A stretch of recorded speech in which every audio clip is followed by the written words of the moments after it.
Il y a un an, le roi du Maroc s'indignait de l'insalubrité de Casablanca. En effet, la ville n'offrait pas l'image moderne souhaitée par le royaume.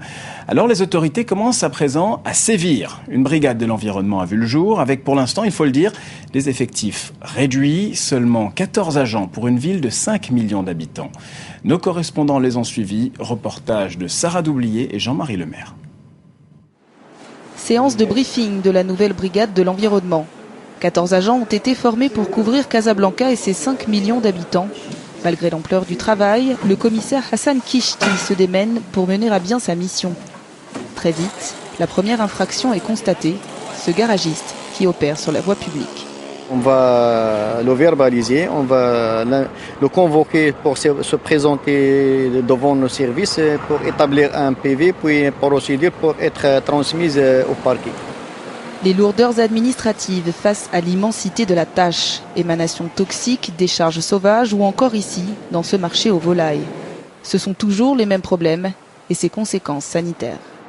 Il y a la pollution de l'air, on sent maintenant l'odeur.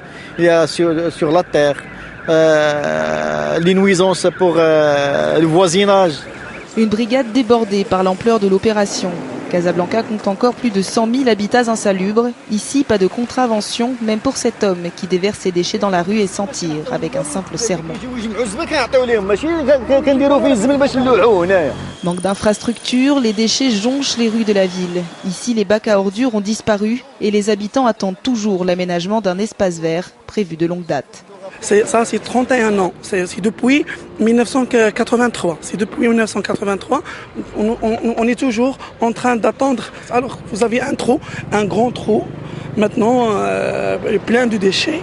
La société civile travaille aujourd'hui en collaboration avec la brigade de l'environnement, mais devant l'absence de suivi de la commune, cette association a financé elle-même le nettoyage de la plage. Mais normalement ce serait plutôt le rôle de l'État de faire ça.